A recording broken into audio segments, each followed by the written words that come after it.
दोस्तों स्वागत है हमारा YouTube channel eras ST point में। और दोस्तों आप यह जो प्रश्न देख रहे हैं इस तरह के मैं 4 प्रश्न लेकर आया हूं, जिसमें से 3 प्रश्न मैं हल कराऊंगा और 1 प्रश्न आपको होमवर्क में दूंगा। और ये तीनों प्रश्न पुलिस, रेलवे, एसएससी आदि परीक्षा में बार बार पूछे गए हैं।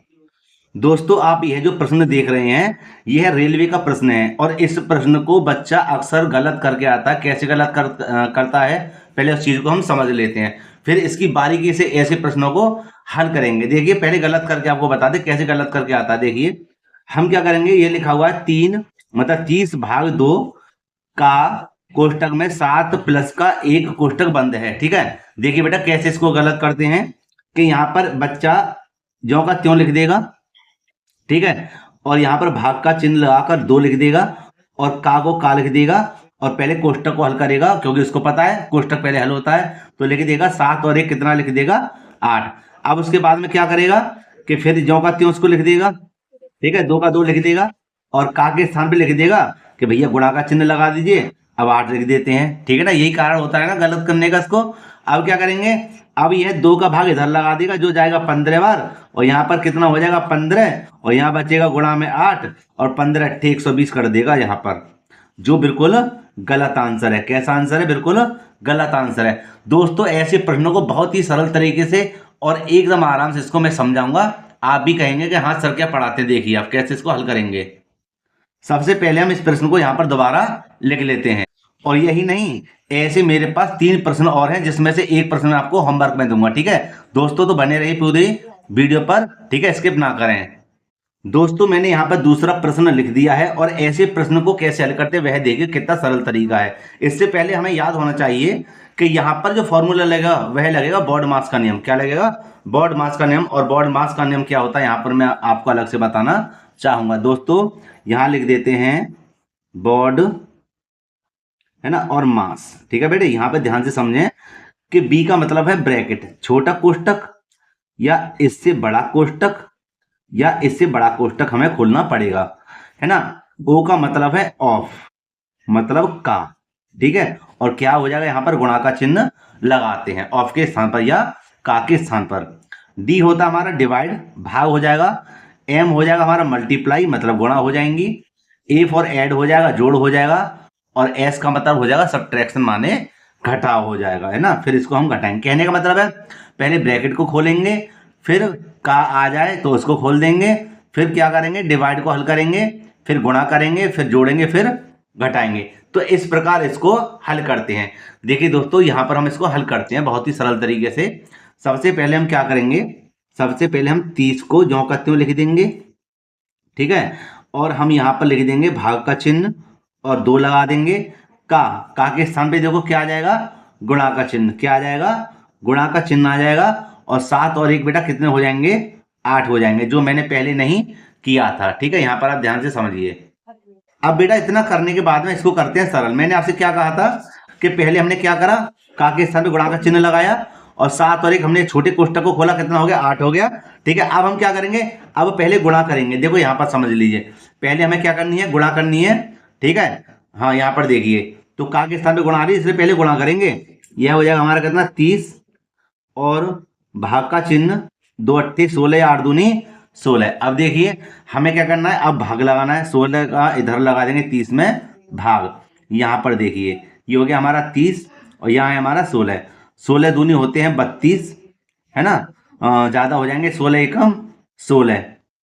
ठीक है बेटा, यहाँ देख कितना बचा, यहाँ ले लेंगे दहाई, कितने हो गए 10, 10 में से 6 के कितने बचे 4। जब 1 इधर गया तो कितने बचे 2, 2 में से 1 गया तो 1, भाग नहीं जाएगा, 10 में आगे 0 बढ़ा देंगे। और 16 अट्ठे कितने होते हैं 128, 16 अट्ठे 128। कितने बचे, यहाँ 2 बचेंगे, यहाँ पर क्या बचेगा 1 दशमलव लगा हुआ है, 0 बढ़ा देंगे। ठीक है, 16 सत्ते 112। कितने बचेंगे 8 बचेंगे, कितने बचेंगे 8 बचेंगे। अब यहाँ पर दशमलव लगाओ, फिर 0 बढ़ा देंगे, 16 पंजे 80, जो पूरा पूरा कट जाएगा। तो हमने यहाँ पर इसका भाग लगाया, जो कटता है 1.875 बार। और मेरे प्यारे दोस्तों यही इसका बिल्कुल सही आंसर है। दोस्तों वीडियो बड़ी हो रही है, माफी चाहता हूं, लेकिन मैं चाहता हूं कि आप अच्छे से सीखें इस चीज के लिए। अब चलते हैं इसके दूसरे प्रश्न की ओर। अब यहाँ देखिए, यह जो प्रश्न आपको दिख रहा है दूसरा प्रश्न, यह भी कई बार पूछा गया है। देखो बहुत ही सरल तरीके से इसको समझाते हैं। यहाँ पर हम क्या लिख देंगे, यहाँ पर पहले तो मैं क्वेश्चन बोल दूं, लिखा हुआ है 9 का 3 भाग 3 भाग 3, है ना, भाग भाग आ जाए कभी भी। तो ऐसे प्रश्नों को दोस्तों कैसे हल करते हैं, सबसे पहले हमें क्या करना है, 9 को लिख देना है। अब हम करेंगे बॉड मास के हिसाब से इसको। तो बॉड मास क्या कहता है, पहले हमें का के स्थान पे क्या लगाना है, गुणा, मतलब पहले हमें गुणा को सरल करना है। फिलहाल हम पहले का के स्थान पे गुणा का चिन्ह लगा देते हैं और इनको ज्यों का त्यों लिख देते हैं। ये मैंने दोस्तों यहाँ पे लिख दिया। अब हमें क्या करना है, सबसे पहले गुणा को हल करना है। तो 3 दिन बेटा कितने हो जाएंगे, 27 हो जाएंगे, ठीक है। पीछे क्या है, भाग के 3 बचे और भाग के कितने बचे, 3, ठीक है। बच्चा क्या करता है, पीछे से इसको हल कर देता है। बेटा पीछे से क्वेश्चनों को हल नहीं करते हैं, ठीक है। ऐसे क्वेश्चन मेरी वीडियो पर कई हैं, आप देख भी सकते हैं, सरल से सरल तरीका सभी पर, ठीक। तो इसको पहले समझते कैसे हल करेंगे, कि हम क्या करेंगे, ये जो है भाग, पहले इसका भाग यहां लगाते हैं, ठीक है।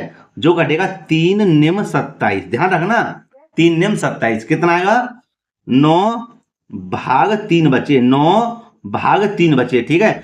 अब 3 का भाग इधर लगा दीजिए, कितनी बार गया, 3 3 9, और ये जो 3 बार आया है यही इसका आंसर है। समझे नहीं समझे, इस तरह आप ऐसे प्रश्नों को हल करिए, बहुत ही सरल तरीके से बता रहा हूं, ठीक है दोस्तों। अब आगे चलते हैं। अब मैं पहले ऐसे प्रश्न का एक होमवर्क देता हूं, फिर एक अलग क्वेश्चन आपको बताऊंगा। तो दोस्तों ये इसी के जस्ट नीचे लिखा हुआ है, यह वाला प्रश्न लिखा हुआ है 10 का भाग, वो 10 का 5 भाग 10 भाग 5, ठीक है। ऐसे इसको बेटा हल करके मुझे आंसर बताना है कि सर इसका आंसर यह है, और आंसर कमेंट बॉक्स में देना, ठीक है। और मैं भी बताऊंगा कि आपने सही दिया है आंसर या गलत दिया है, ठीक है। अब चलते हैं इसके अंतिम प्रश्न की ओर, ठीक।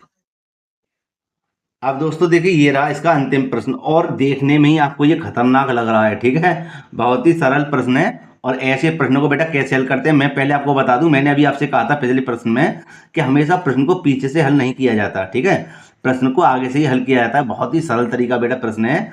हम क्या करेंगे, पहले इस प्रश्न को यहाँ पर एक बार लिख देते हैं। देखिए लिखते हैं 7 भाग 7 भाग 7 भाग 7, और बट्टे का चिन्ह लगा हुआ है, लिखा हुआ है 3 भाग 3 भाग 3 और भाग 3। जितनी बार 7 है उतनी ही बार कितने लिखे हुए हैं, 3 लिखे हुए हैं। देखिए बेटा क्या करेंगे, हमने क्या कहा, इसको आगे से हल करेंगे, और नियम क्या है, बॉड मास का नियम है। क्या है, बॉड मास का नियम है। तो बॉड मास हमारा क्या कहता है, क्या इसमें ब्रैकेट है, भैया पूरे सवाल में ब्रैकेट नहीं है। इसके बाद में क्या इसमें ऑफ है, मतलब कहीं ऑफ मतलब गुणा का चिन्ह है, या का लिखा हुआ है, नहीं भैया लिखा हुआ है। अब क्या यहाँ पर भाग है, हाँ जी भाग है। जब भाग आ जाए तो देखो कैसे हल करेंगे, यहां पर बेटा समझना अच्छे से, कि हम यहां पर लिख देंगे 7 का 7 लिख दिया, और भाग के स्थान पर लगा देंगे गुणा का चिन्ह, लगा देंगे गुणा का चिन्ह, और अगले जो 7 आया या 3 आया है उसके लिख देंगे बट्टे में 7। समझना, जैसे यहाँ पे 3 आया तो इसी प्रकार इसको भी बेटा हल करेंगे। अब देखिए यहाँ पर लिख देंगे 1/7 और 1/7, मतलब मैंने ऊपर की जो लाइन थी उसको बट्टे में लिख दिया, 1/7 1/7 1/7। अब यहां पर बात आती है बट्टे की, ये मैंने बट्टे का चिन्ह लगा दिया। जिस प्रकार मैंने ऊपर वाले के साथ किया है वही मुझे नीचे वाली संख्याओं के साथ करना पड़ेगा। यहां लिख दूंगा मैं 3, है ना, यहां पर भाग आ रहा है तो लिख देंगे गुणा का चिन्ह 1/3, ठीक है, 1/3, और इसी प्रकार हो जाएगा 1/3 और 1/3, ठीक है, ये मैंने लिख दिया। और दोस्तों अब इसको करते हैं सरल, और बेटा यहां पे ध्यान दीजिए कि यहां पर हम क्या कर देंगे, 7 एकम 7 कट गया, कितनी बार कटा, एक बार, और इसी प्रकार कर देंगे 3 एकम 3। तो यहां पर हम देख रहे हैं क्या, कि ऊपर तो बचा हमारा 1 एकम 1 और 1 एकम 1, और यहां देखिए यहां पर क्या है, 7 सत्ते 49, 7 सत्ते 49, मतलब नीचे जो संख्या बची हमारी कितनी बची, 49 बच गई। अब हमें क्या करना है, इसी प्रकार इसको हल करना है। तो 1 2 3 4, मतलब ऊपर 1 एकम 1 और 1 एकम 1 दिया हुआ है, ठीक है। अब यहाँ पे देखिए यहाँ पर कितना हो जाएगा, 3 तिया 9 हो जाएगा, 3 तिया 9 हो जाएगा। अब बात को ध्यान से समझें, कभी भी सरल करने के बाद में भिन्न में 4 संख्याएं बन जाएं, कभी भी सरल करते समय भिन्न में 4 संख्याएं बन जाएं तो उसमें हम क्या करेंगे, ऊपर की 2 को ज्यों का त्यों लिख देंगे, ऊपर की 2 को ज्यों का त्यों लिख देंगे। और बेटा नीचे की जो 2 हैं उनमें से नीचे की संख्या ऊपर हो जाएगी और ऊपर की संख्या कहाँ हो जाएगी, नीचे बट्टे में। ठीक है, हाँ जी, ऐसे ही हमें करना पड़ेगा। अब हमें क्या करना है, सरल करना है इसको। तो यहाँ देखिए, यहां पर हम कर देंगे ऊपर कि ये हो जाएगा आपका 9 एकम 9, 9 एकम 9, और नीचे हो जाएगा 49 एकम 49। समझ गए? तो ये हमने जो हल किया है यही इसका आंसर हो जाएगा, बिल्कुल करेक्ट आंसर है। अगर आप इसको अच्छे से देखना चाहते हैं तो एक बार देख लीजिए, और मैं समझाना भी चाहूंगा कि यहाँ देखिए कि भाग के चिन्ह है तो हमें क्या करना है, गुणा का चिन्ह लगा देना है। यहाँ देख लीजिए गुणा का चिन्ह लगा देना है, लेकिन लगाएं क्यों, क्योंकि यहाँ पर क्या है, हमारा भाग का चिन्ह है। ठीक है, संख्याएं पलट जाती हैं। तो हमने क्या करा, सभी के स्थान पे क्या लगा दिया, 1/7, 1/7। इसी प्रकार 1/3, 1/3 कर दिया, और आगे की संख्या से हमने इसको काट दिया। तो ऊपर क्या बचा, 1 एकम 1 एकम 1, और नीचे बचा 7 7 49। इसी प्रकार 3 3 9 नीचे हो गए, ऊपर क्या बचा 1 एकम 1। और जब कहीं 4 संख्या भिन्न में हो जाए उसको 2 को हम ज्यों का त्यों लिख देते हैं, और दूसरी जो नीचे होती बट्टे में संख्या उनको हम उल्ट पुल्ट कर देते हैं। ठीक है, मतलब बदल देते हैं संख्या को। और आगे क्या करेंगे कि ऊपर की ऊपर गुणा, नीचे की नीचे गुणा। दोस्तों यही हमारा आंसर है। तो दोस्तों मैंने ऐसे इस प्रश्न में आपके लिए होमवर्क भी दिया है, उसका मुझे आंसर बताना। और दोस्तों अगर वीडियो अच्छी लगी हो तो लाइक करना, जो छात्र चैनल पर नए हैं वह चैनल को जरूर सब्सक्राइब करें तथा बेल आइकन को भी प्रेस कर लें, क्योंकि मैं इस तरह की वीडियो लाता रहता हूं। दोस्तों मिलते हैं इसी प्रकार एक और वीडियो में। जय हिंद।